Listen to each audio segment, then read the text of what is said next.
Have you ever heard a question so powerful it quietly breaks something inside you? I did. It was just 7 words, but those 7 words changed how I spoke, how I connected, and even how I saw myself. I used to be the classic introvert, silent in crowds, invisible in conversations, and secretly angry at myself for not being normal. But then came one question, one simple, haunting question that made me realize I was never broken. I was just misunderstood. Stay with me, because if you've ever felt invisible, this story might change you too. Part 1. The silence that drowned me. When you grow up quiet, the world gives you labels.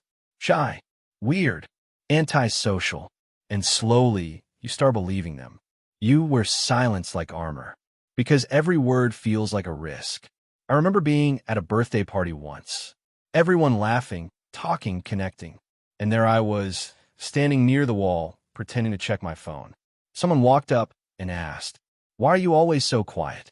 Don't you like people?" That one question hit me like a punch. I laughed it off, but inside it hurt. Because every quiet person knows that pain. When the world mistakes silence for emptiness. But silence isn't emptiness. It's observation. It's depth. It's listening to life at a different frequency. But back then, I didn't know that yet. Part 2. The question that found me. Then came a question, the one that changed everything. I was in college. Our professor asked everyone, "What's the one thing you're most afraid to say out loud?" People said things like failure, rejection, heartbreak. And when my turn came, I froze. Then, out of nowhere, I said, "I'm afraid I'll live my whole life unseen." The room went silent. Even I couldn't believe I'd said it. That night, I wrote it down again. What am I most afraid to say out loud? And I realized that's the question I'd been running for my entire life. Because every time I stayed silent, every time I hid behind excuses, it wasn't because I didn't have words. It was because I was afraid of being seen. Part 3. The identity reversal. That question flipped my world upside down. What if my silence wasn't weakness, but a mirror? I started noticing something strange. When I finally spoke, really spoke, people listened. Not because I was loud, but because I was real. Introverts don't need to talk more. They just need to say things that matter. So I stopped chasing approval. I stopped trying to fit in. And instead, I started asking better questions. To myself and to others. Questions like, what makes you feel alive? What are you hiding from yourself? And the more I asked, the more people opened up. I learned that silence doesn't separate us. It connects us. Part 4. The hidden superpower of introverts. Introverts aren't bad at connection. We're just wired for depth, not noise. We don't crave attention.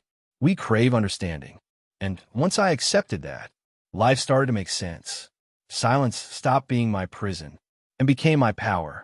I realized that when you stop trying to be louder, you start becoming clearer. When you stop performing, you start being. And that was the moment I understood. This question didn't just change how I thought. It changed how I lived. Part 5. The second question. Months later, I asked myself a new question. What if my silence could help someone else speak? So I started sharing my story through writing, videos, conversations. And something unexpected happened. People began to say, I thought I was the only one. That's when I realized something powerful. Introverts don't need to fit in. They need to be found.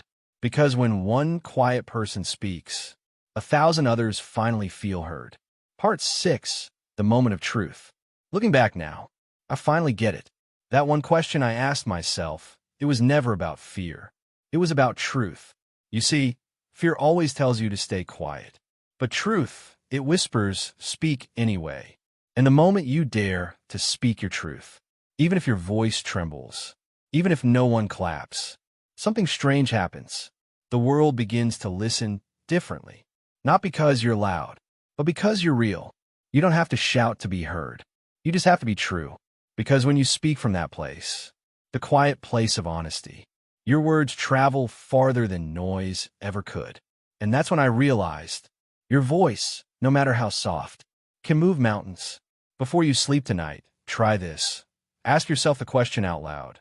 What am I most afraid to say? Don't prepare a speech. Don't edit. Just name it. Then write one sentence that expresses it.